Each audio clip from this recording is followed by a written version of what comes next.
Good afternoon, everyone. Welcome to episode 9 of Portfolio Talks. We're recording this one a little bit late as we have some morning meetings that we're just super busy, but we want to jump on and make sure we keep to our regular scheduled programming.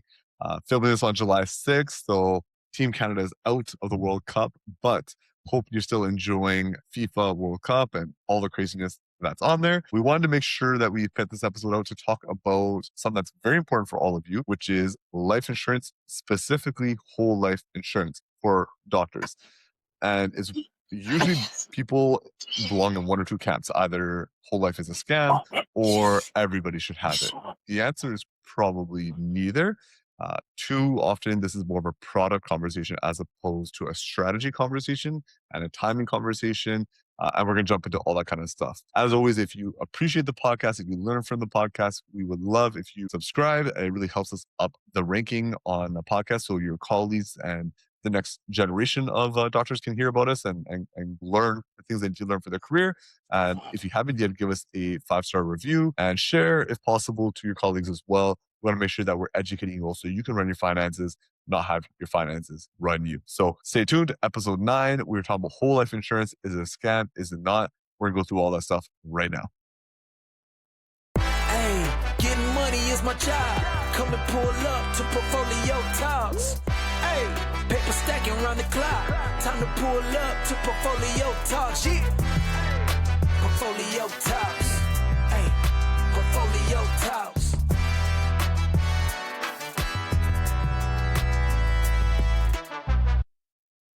All right, your favorite financial planners, we are back. Portfolio Talks, episode 9, whole life insurance. Is it a scam? Is it not? We're going to talk about all that fun stuff, plus more. As usual, we're going to kind of start off by talking conceptually about our episode topic.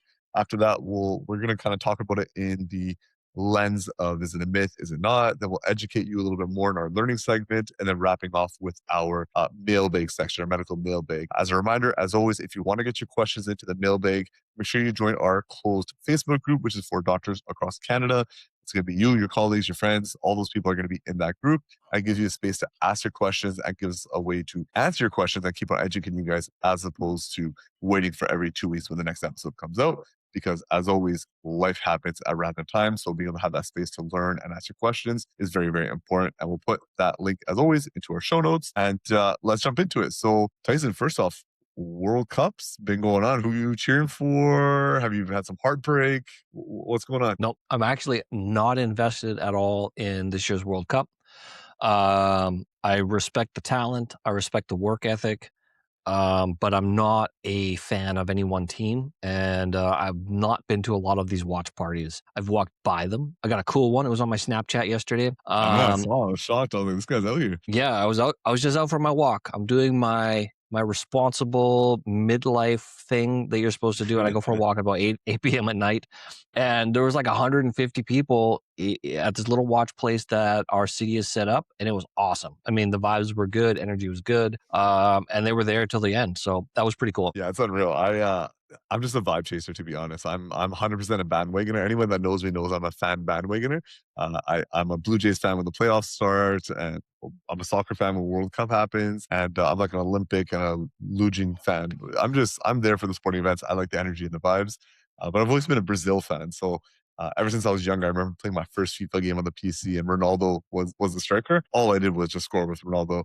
And I have some friends that live in Brazil, in São Paulo. So if you're listening, my São Paulo contingent. Shout out São Paulo. Shout out to São Paulo. And yeah, honestly, it's great. So I was hoping for Brazil to win, obviously Canada as well, but both my teams got knocked out within a week. So it is what it is. If I cheer for you, you're apparently going to lose. So I don't even know who I'm cheering for now, but the vibes have been great. But I may cough a couple times on the podcast. I'm not sick. I was doing the same thing after the game. I was going for the walk through Granville, and all these, I don't know if it's smoke bombs or what it is, but with all those, they pull in the smoke that has like the color of their team. There was so much going on in the street, and I felt like a chain smoker the next day when I woke up in the morning. I was like coughing. I could taste the smoke. I texted my friends that I was with, and they're like, yeah, we're all messed up too. So it was brutal. But the funny thing about it was there was a guy that was handing out masks. And I was like, oh no, it's okay. I was like, I don't want to like pay for it. I felt like I was in like Italy or something and getting hit by tourists, or sorry, the tourism tax where they're trying to, make you pay so much for something. But he's like, no, I'm just giving it for free. Like, just you guys seem like you're struggling, so just take it. And then we all laugh. We're like, man, people are much nicer than you give them credit for. They're just trying to give us stuff for free to help you out, and you're like, no, I don't have cash. I don't want to pay for it or whatever. Yeah, So it's weird, man. It's weird, but everyone's just so nice. Like, I think the vibes are so great this time of year. If you haven't got a chance, whoever's there, just even if you still in the outskirts of like the main craziness, is just being there, watch the game, walk the streets, see people getting together. It's super, super nice. And, it's just expensive to go to the game. So you don't have to spend that kind of money. You can go to, watch parties that are around. Wild. Anyways, what's more fun than FIFA is talking about life insurance. So let's talk about that. that's Um, right. for you listening, you're a doctor. And as a doctor, whether it's like your diamond learns that you get through uni or if it's afterwards and you're getting bombarded on like LinkedIn or cold emails or anytime you go to an event and these life insurance advisors are like, oh, like you got to have the whole life insurance. You got to have whole life insurance. Every doctor should have it. It's far too often, like anything in finances, people belong to a camp and they just die on that hill. So there's the contingent of the life insurance advice first, and they're just trying to sell a product and get a commission. They're like, everybody should have whole life insurance. That's not true. Then there's the other camp that people are like, whole life insurance is a scam. You should never have it. There's other things that you should always do. And that's not always true. Like usual, the answer's somewhere in the middle. So what we want to talk about today is educate you on the problems that it solves. And this is framing that, if you're a client of ours, you probably laugh because this is the framing of our entire conversations we always have. What problem does this thing solve? And what problem do you have? So we'll talk about that. And so you can self-identify. My Apple Watch is talking to me. You can self-identify, if this problem is yours, and then, how does it solve it? And when should you feel that your finances justify you looking into this? And we'll talk about all that kind of stuff. So, the pain point is you usually get conflicting insurance advice and you hear something from your colleague, you hear something from LinkedIn, and you just paralysis by analysis here. What is real? So, Tyson, from your perspective, whole life insurance, is it a smart corporate strategy? Is it an expensive mistake? Is it something in the middle? What are your thoughts? Yeah, it's funny that, you talked about the two different camps, is because I came into the industry and I started at a buy term, invest the difference firm. They didn't do financial planning. The target market was not doctors. It was middle-class Canadians. So that advice kind of makes sense. Low cost. You're supposed to save money. You're supposed to do whatever. The challenge in this modern age in Canada is buy term, invest the difference doesn't work because cost of living is so high. Anytime we save a client $20, the $20 is not going into savings. The $20 is just being deployed into something else. I think I just saw a Starbucks cup in your hand. It's You very got me. easy. You got me. It's very easy for you to nickel and dime this money away with things like convenience and Amazon and food and products that show up at your door in 24 hours. The modern day age, buy term, invest the difference in concept makes a ton of sense, but in practice, it's very hard for Canadians. Now, for our doctor clients, I think it depends on the season of finance that you're in. Like you were saying, they may not be in a place where it's appropriate, where you want to deploy that much capital to a permanent structure when, like, how many family physicians do we see that retire and sell their business? It's not as many as it used to be. So then what happens? Do they just close up shop and like disappear? I've actually had a few clients that we were doing their medicals for their insurance and the doctor had just closed shop, gone. Yep. It's Didn't so hard tell. to get up in the ministry. It takes forever. Yeah. So the estate planning and the unraveling of the corporation, do you want to have a permanent product in there? It really, really ties back to the planning. What are we trying to accomplish? What's the short-term, mid-term, long-term goal? Where do we see ourselves going? And then implementing a strategy to address that. Yeah, honestly, really well said. And, one thing that Tyson and I, we always chat about when we talk to our clients, because we talk often behind the scenes when we have financial planning clients. You'll have the lead planner, but we collaborate on almost every plan and strategize stuff. So one thing that we always say internally, that we should say more externally, but internally we always say that every dollar is competing for all the strategies that are available to you. So if you are a doctor and you're working with it's the dollar inside the corporation or this dollar on the personal side, it's kind of irrelevant because every strategy that's on the table for you is all competing for this $1 or opportunity cost. So you want to really make sure that the most efficient options for that dollar are solved first before allocating money to something else that isn't really relevant for you yet.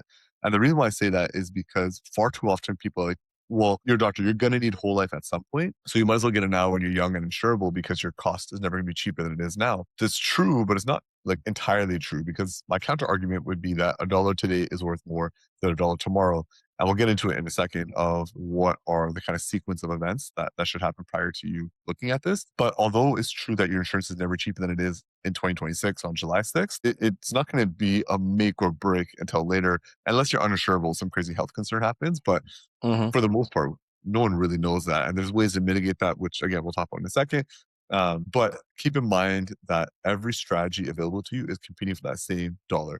So you want to make sure that in the stage of life that you're in right now, for the opportunity cost, if you quantify that down the road in your career, it's really got to make sense and tick a lot of boxes before you implement that strategy.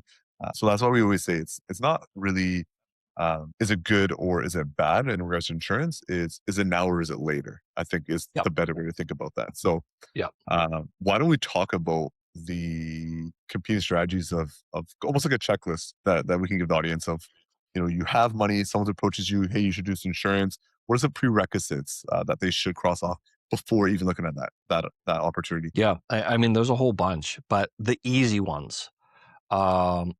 It's a question we kind of use to diffuse the situation. And a lot of times it's because the doctor that we've been referred to has a friend or a family member that is an insurance advisor, and their first stop on the roadmap is the most expensive one. And unfortunately, it's sometimes commission driven, or maybe they're trying to hit some sales numbers. Everybody's got to go through it. We go through it too. We just do our business very differently. The first thing that we ask somebody wants to do this big program is, have you maxed out all of your registered programs that are available to you? RRSP, tax-free savings account. If you're a brand new graduate, FHSA, right? We did a whole episode on this. FHSA is unknown, underutilized. Tax-free savings account has been around since 2009. It is unknown, underutilized, improperly implemented. People have $100,000 in a cash savings account in tax-free savings because the label has tax-free savings account in it. So we just want to make sure you're utilizing all of the tools that are available to us, that essentially there's no barrier to entry. You can put $100,000 in, you could put $5 in. We want to make sure that you're utilizing those. And if you've maxed out your RRSPs, if you've maxed out your TFSA, if you've maxed out your FHSA, then we can have the conversation. Hey, what are we doing with the excess? And then it starts to unravel from there. That's the first stop. Yeah. And before we go to the next one, but I think what you said is really good. It's such a low barrier to entry. It's not like you have to get approved for it, or you have to have a certain net worth before you can open these accounts. It's free. So before you start spending a ton of money on sexy, extravagant, sophisticated approaches, and it's always the same thing. Like, here's something the rich don't want you to know is you can close the cap on your water bottle and you can keep using the same water. They don't want you to know that. It's like, no, it's not a secret. Like, it's in the Income Tax Act. It's available everywhere.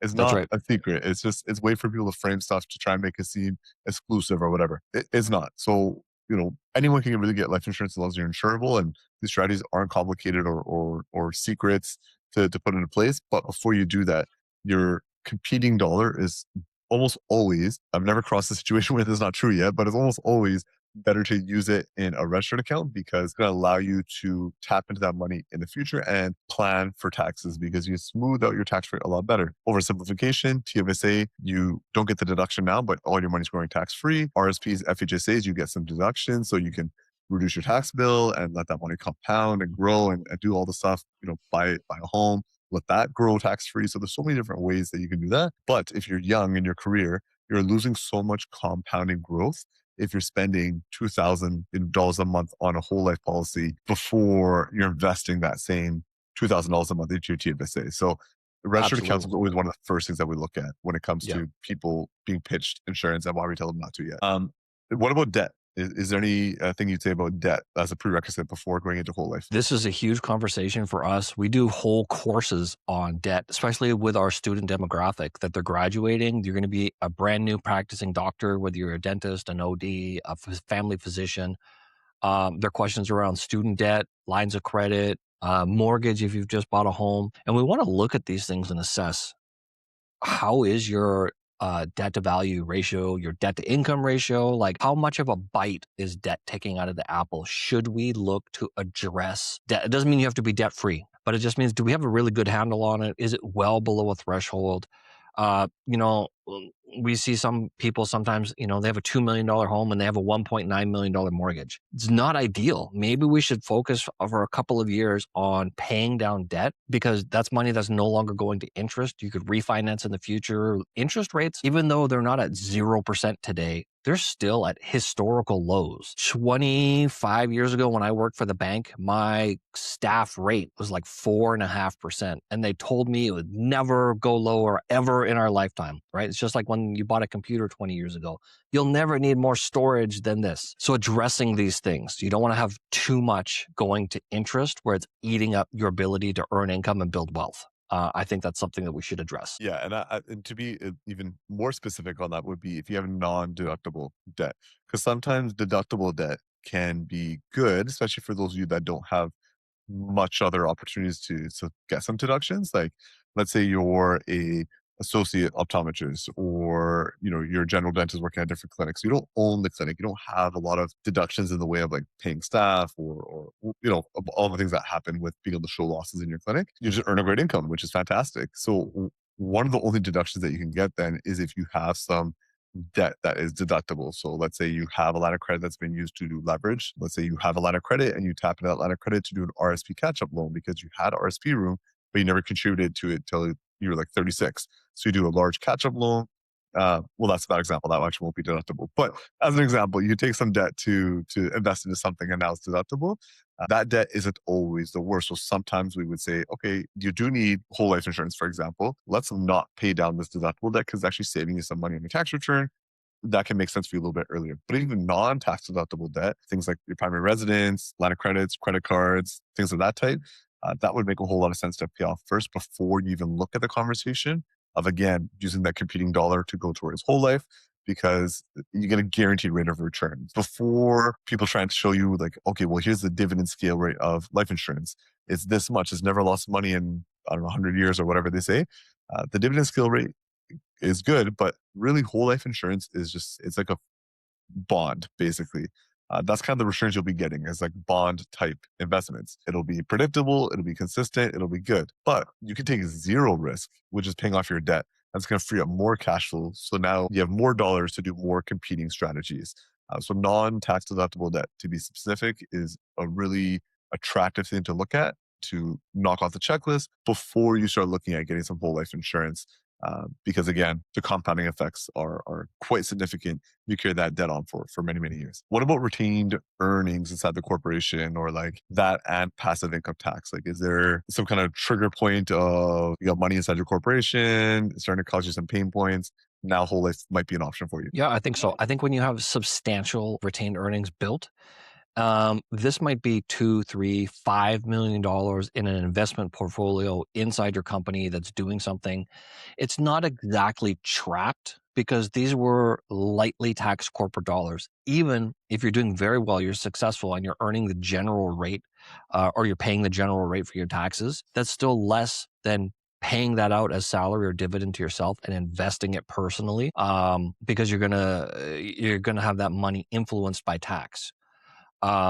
So retained earnings that is substantial, that's growing. And then we also look at how that is being deployed. We have seen businesses that they feel they have to be very risk averse inside the business, or someone's told them that. So they have millions of dollars in GICs. Well, GICs pays interest regularly. And so you're going to get a T-slip every year for the GIC interest. That is going to directly impact the tax situation, and that's going to impact your compounding growth ability. So that money is earning half essentially of what the interest rate that you're receiving on those corporate GICs. And it'd be better to be in a portfolio that grows and will earn through dividends or capital gains. They're taxed a little more favorably. And then if it's capital gains and you can have it grow long term, we can talk about timing and mechanisms of when we want to trigger some of those gains. And you might have the small business deduction grind, but we can control the time period when that happens, and you might be a tax cycle or two,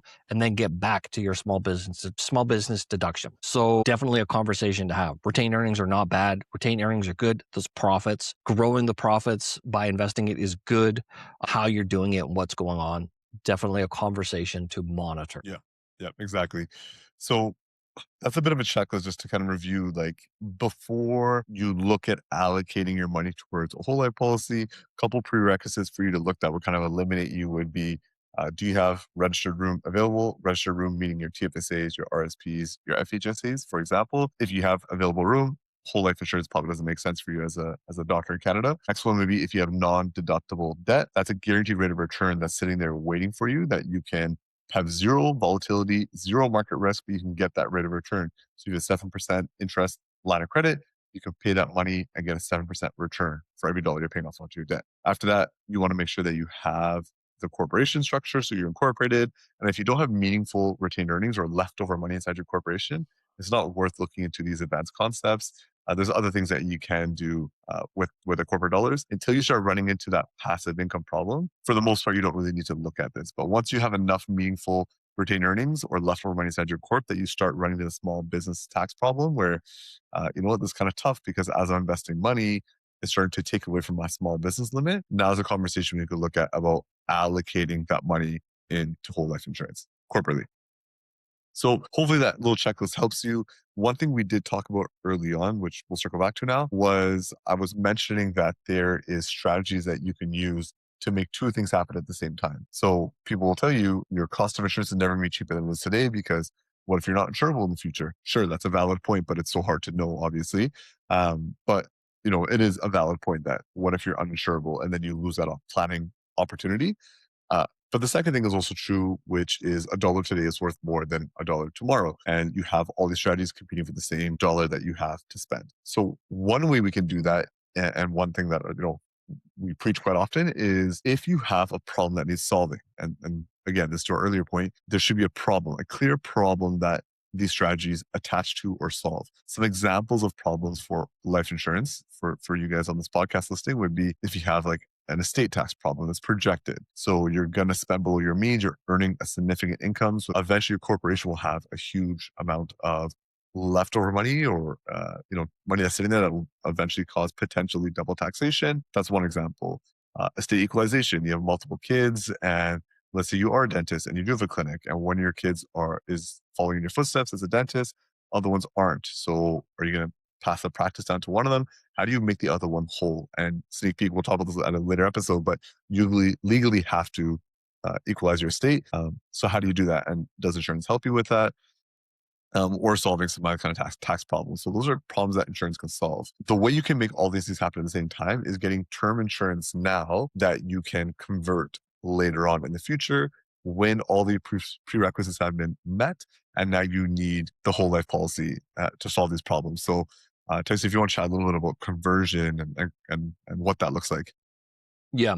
So one of the talking points that we go through with our clients regularly is, especially with my history of where the companies that I've worked at before, is we only use term insurance options that have convertibility. We always want to make sure that we have an escape hatch for our clients so that the situation that you talked about, if we buy something and you're 35 years old, number one, you're young, you're healthy, life insurance is really cheap. It's easy to get. So you want to buy a lot of it then, especially for professionals. Underwriting departments look very favorably on our professional demographic, and it's easy to get approved for a little bit extra life insurance. So we usually look at what are your needs, get a little bit extra, especially because we know billings and business is going to grow over time. Let's get a little extra insurance today, but we want to have convertibility as an option. That allows us the ability to pivot should something happen. Had clients in the past, I've had lots of stories, but had somebody that discovered late in life that he was type 1 diabetic. And I don't know how he skated through, but had a diabetic stroke.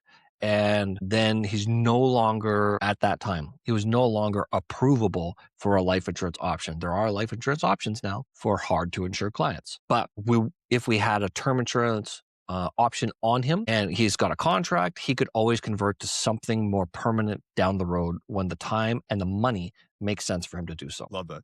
So is it fair to say that with term insurance conversion options, let's say you're 26 years old, you're locking in your insurability, but you're not locking in the high cost of permanent whole life insurance? You can trigger that later on once all the prerequisites are met.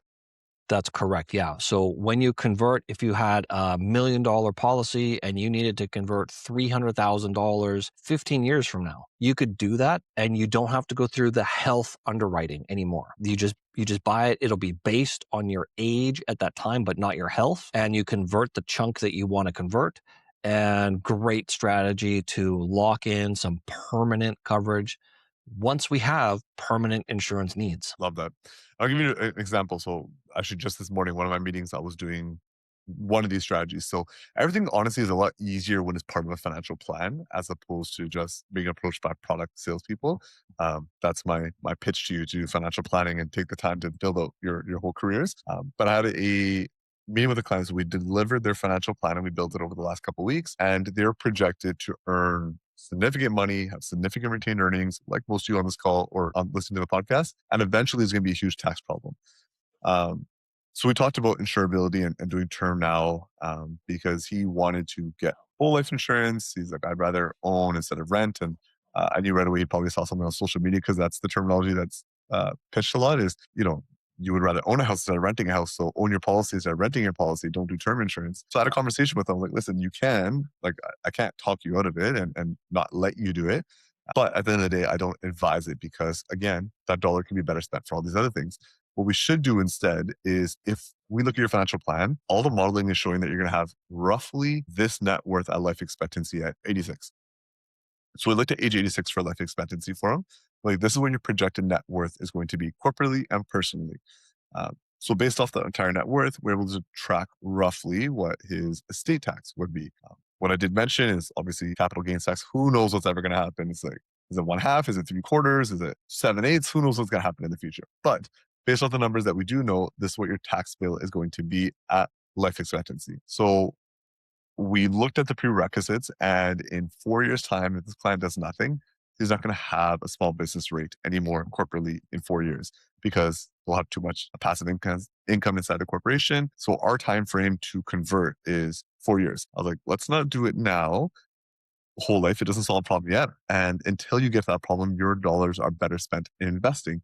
Like, I want you to get to the point where you're almost having the problem with passive income because that means you're growing, you're having investments, and you're realizing the gains. So I want you to get to that problem. It's a good problem to have. So let's invest your money to that first. So we reversed did the math. Here's what your tax bill's projected to be at age 85. We know you're going to run into this problem in 4 years. So let's calculate in 4 years' time, how much insurance do we need to let that grow to solve what your eventual tax bill is going to be at age 85. Now we know that tax bill, for example, is $8 million. Okay, so now we know we need $8 million in 4 years' time. Let's just get the term insurance for $8 million for the next 4 years. So your cost is significantly cheaper. Just get the term insurance for the next 4 years. And in 4 years' time, maybe 5, maybe 6, depending what else happens, we can convert later on. So even if your health does change, it doesn't really change much for us. We can convert your entire policy to permanent inside the corporation. But why spend that money now when we don't have to? So the next 4 years, you're going to rent the coverage, but is rent to own. And I think that's a good framework for you guys to think of when it comes to conversion term insurance policies. It's not renting or buying, it's renting to own. So with that framing in mind, I think that'll hopefully resolve that for you, where you might as well spend the cheaper amount, lock in all your options, and then flip it over or convert it when you need to. Okay, on that point, there's term insurance and whole life insurance. So we won't get too caught up into the weeds, but Tyson, there's obviously situations, you mentioned it before, your previous shop was, buy term and invest the rest. But it is true that term insurance wins for certain situations. So your audience listening, when would term insurance be the better option for them as opposed to whole life? Yeah, I think term insurance is really good when you're younger. And like why lock up those dollars when there's so many things that they can do? So when we talk about opportunity costs, some of the things that we've seen is like you're a young graduate associate dentist or an OD and you want to buy into a practice. We've seen several of these this year, and we know just by demographics that we have a lot of the older generations that want to retire and sell their business, and they need the younger generations that have capital to come in and buy these practices. So you may want to buy a practice as a young doctor And if all of your cash flow is tied up into expensive programs that run forever, you might not have the cash flow available to do some of these things. Just it's the same thing as like you have the money, you can go and lease an expensive car, but you're never going to get that money back. You can't convert that into something in the future. We want to look at opportunities. Term insurance, you get a lot of. It's very cheap. And then the other thing that we see too sometimes is clients that come to us and they have lots of term insurance, which is great, but they've never talked about disability insurance. They've never talked about critical illness. They've never built an emergency fund. Like they don't have the pieces of a financial plan. And term insurance wins most of the time. That's like the general rule of thumb. Yeah. And I think you made a good point about like corporation and short time horizons. I think if your time horizon of the problem that you have is short, so it's not for the entirety of your life, term is usually really good for that. So mortgages, funding shareholder purchases, buying out somebody, collateral loan for buying into a clinic, um, you know, extra cash while your kids are still dependent age. Those are all examples of term insurance needs. Like if someone came up to you with like, I'm thinking about getting a whole life insurance policy because my kids are young and I want to make sure if I were to pass away young, they have the money to continue to do whatever they want to. I'm like, well, is that like, are they not going to be financially independent until the age 80? Like that doesn't make much sense, right? So That's right. if your time horizon isn't permanent, it's not a permanent insurance product. It's term. And you kind of reminded me of something because this happens sometimes too, where we'll have shareholder, or let's say it's a partner. Let's say it's a dental clinic or orthodontic clinic who has 3 or 4 shareholders. They'll have a shareholder agreement where they have a contractual obligation to buy out each other in case one person were to pass away. We'll do a different episode and explain this properly. But basically, insurance will be used to buy out the partners, and that'll be like a permanent product that they want to have because they may never sell. They may just take on another partner and just keep their shares or whatever. But the problem that they had sometimes was they hold it incorrectly as well. So these people had all these permanent policies held inside the one corporation that they're eventually going to want to sell the shares of, whether they take on a new partner or sell it to somebody else. The problem with that is it wasn't going to qualify for lifetime capital gains exemption because it didn't meet that 90% rule. So there's so many different planning needs that need to come into place of how you hold stuff, how you do things. But a simple way to think, is this a term product or a whole life product? If it's anything that's not for the entirety of your life, it's usually term insurance wins. If it's something that's going to be a permanent thing, paying for your tax, equalizing your estate, those are really the big ones I can think off the top of my head, then whole life insurance is going to be good for you because it's going to be a problem that's going to get larger and larger and larger as time goes on, not smaller and smaller and smaller, like term insurance. Awesome. Let's have some math to it perhaps a little bit. So, when we come to the math of estate liquidity, and I've kind of talked about that a few different ways, um, you know, where's the value in the estate? Like how does life insurance, so they've met the prerequisites, it meets all the checks and balances, now they're going to get whole life insurance. How does it solve the problem that we talked about? So it is a permanent need, not a temporary need. So they need permanent insurance. How does it solve the problem for them? Let's say estate tax. Yeah. So, I think we mentioned this in an earlier episode, but one of the risks of investing in a corporation is like double and triple taxation on death that you can experience. And so if you're a doctor and your spouse predeceases you, and so now it's just you, and then when you pass on, everything goes to your children. If you have a large investment portfolio inside your corporation, whether that was formerly your operating company and it's now a holding company, or it was your holding company and that's where all your assets are held, and you draw your retirement income from there. Well, if you have 10 million bucks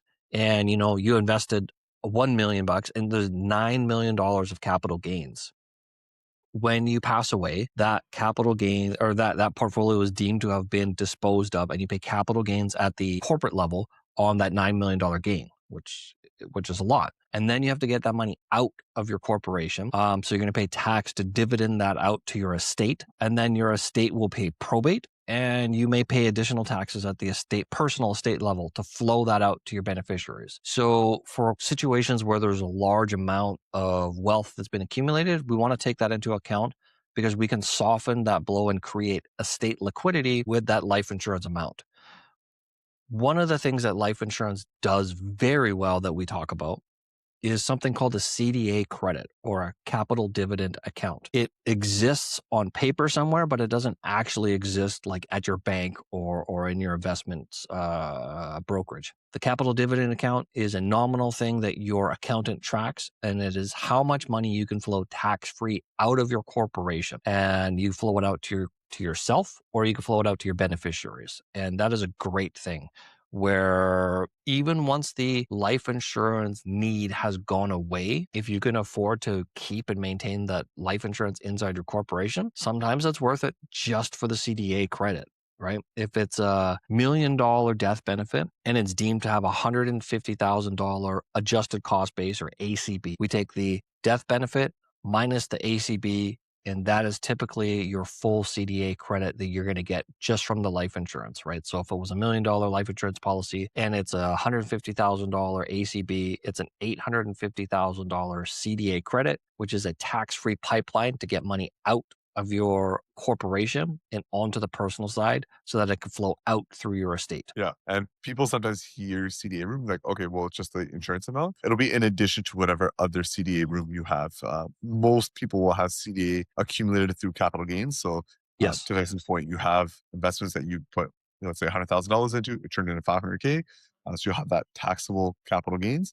The portion that's not taxable, the other 50%, is added to your CDA room. But for the most part, people won't use their CDA room until they pass away, or until they retire, things like that, because it costs quite a bit of money to use your CDA room. There's like a bunch of tax forms that need to be completed, a lot of work for your accountant to do. So CDA room doesn't get cleared every single year as a housekeeping rule.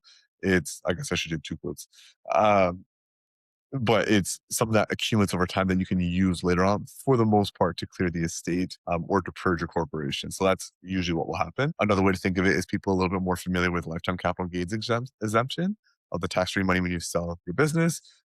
You can think of CDA like a lifetime capital gains exemption, but for when you pass away. Just another way for to connect that into your own situation. Awesome. So we're doing pretty good for timing. What I wanted to do was leave time for mailbag. I think our last couple episodes have been so heavy content-wise that we haven't had a chance to properly do our mailbag. But as a reminder, if you want to get your questions in mailbag, join our Facebook group that's going to be in the show notes. You can ask your questions that we can answer live on the podcast, and the ones that we don't get to, we'll answer back on the Facebook group. But one question came in was, when it comes to registered accounts, what are some examples of registered accounts that we should do prior to investing into whole life insurance? So we talked about those already, but maybe we can do a quick debrief again. But also, the terminology of investing inside your whole life policy.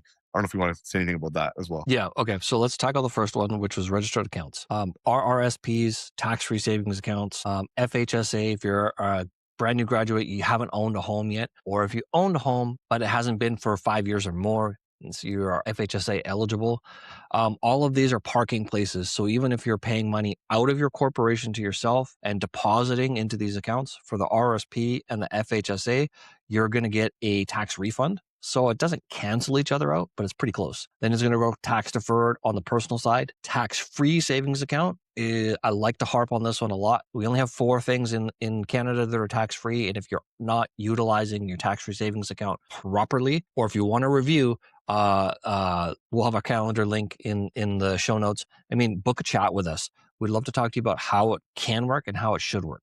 So for people who have been investing since 2009, when tax-free savings accounts started, we've seen balances of $300,000, $400,000, $500,000 because of compounding and constantly ensuring that they are contributing the maximum amount, which this year is $7,000. So you want to make sure you're using your registered accounts first. Easy, low barrier to entry. What was the next part of the question? Investing in whole life? Yeah, like people say like, okay, well, I've invested in my registered accounts now. I now should invest in whole life. So is whole life like an investment, or is it an expense? Like, what's your thoughts on that? Whole life, for the first couple of years on the balance sheet for your corporation, it is 100% expense. It's just money that's going in. It's not deductible. The premiums are not deductible in most cases, and you don't have a lot of cash value. But you'll eventually turn the corner, depending on which company you're using. 3 years, 4 years, 6 years, it starts to have residual value, and it'll show as an asset on the balance sheet. So some companies like to talk about that and promote that. How the money grows inside is you are being paid dividends inside your policy. It's not traditionally like investments like everybody thinks about, but you are getting growth in there, and you're seeing 4 to 6% growth inside your policy on the regular. And because it's held and owned by a life insurance company, you're not getting a tax slip every year. It is tax deferred. It is inside of the life insurance policy that investment is accumulating. So it sort of is an investment. Yeah, well said. And the only thing I'd say on that is going back to our point about a dollar today is worth more than a dollar tomorrow. Life insurance, corp or whole life insurance or permanent life insurance is built to show you most of your returns and your value on the back end, not the front end. So that's why we always say that investments using your registered accounts in particular are way more advantageous, because if you invest, $500, you're getting $500 for the most part. You could have some volatility and rebounds, but you get the money that you're putting into it.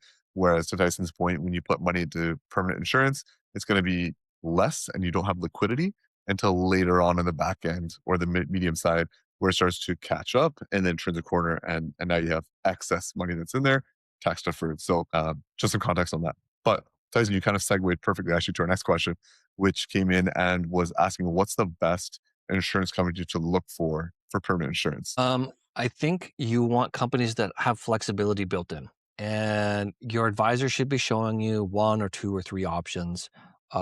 Every company has certain nuances, and as soon as they come out with something that's better than everybody else, 14 to 24 months later, another company is going to copy them because you're going to lose market share. So at any one given moment that we're recording this, there will be a company that is really good, whether they're yellow or green or red or blue, like whatever their color is. They're going to have some things that are really, really good, and every company is going to have slightly different features. Flexibility is something that I look for my clients, because we want to ensure that we can dial things up or dial things down depending on the needs of the client.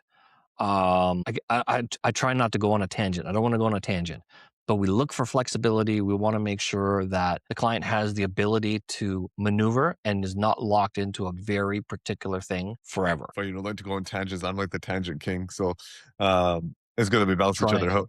I'm trying. Once you figure it out, you teach me to.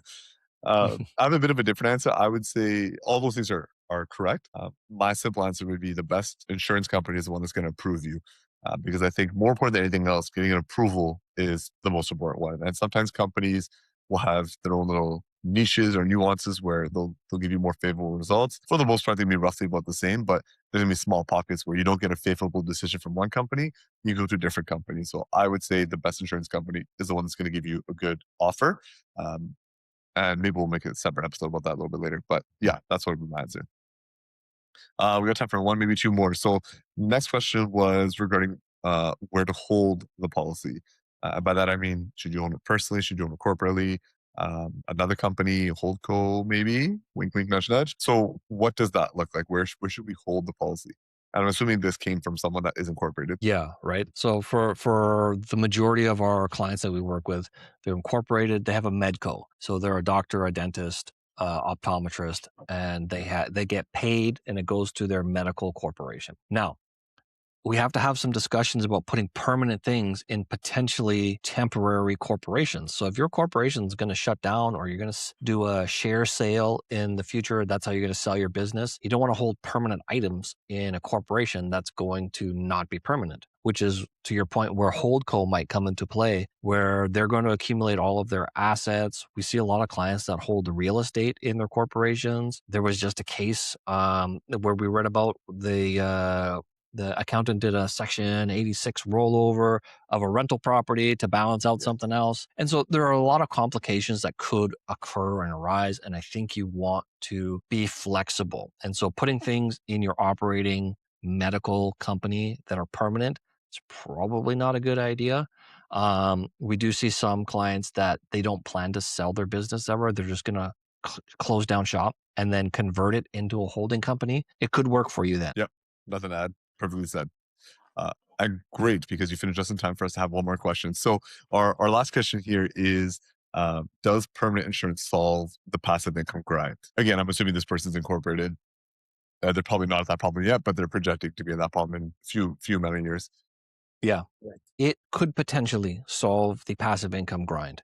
Like I said, with flexibility, there are some companies that allow us to build the structure so we can overfund the policy. So instead of it being, 3 parts insurance and 1 part savings, is we can build it in such a way where we're doing, 4 parts savings and 2 parts insurance. And now we're over investing in the policy, and that allows us to do a couple of things. Shift retained earnings from cash and investments into a tax deferred growth vehicle, which is the policy. And so that might lower your tax profile. We don't want to put all your money in there. I think putting all your money in any one thing is disadvantaged or not advantaged to you, because eventually you want to spend some of this money, you want to access it. If all your money is tied up in one product, then you lose flexibility and maneuverability, which is like a big thing. But the But but there the are rich don't ways want where me you to could know. The structure it. rich don't want me to know that. Sorry? But the rich don't want you to know that. Right. Everything. When we see these like, hey, this is what the rich people do or whatever, there should be disclaimers on it, just like on cigarette packages. Number one, is the advice that you're watching, is it Canadian? Because you can't put all your assets in a trust and then buy life insurance on it in Canada. We have different trust rules. Maybe we'll do a trust episode. Doesn't work the same way. Trusts in Canada are not tax advantaged. They're actually taxed pretty harsh. So they're not going to lower your tax profile at all. And so just be very, very, very careful with the advice that you're getting.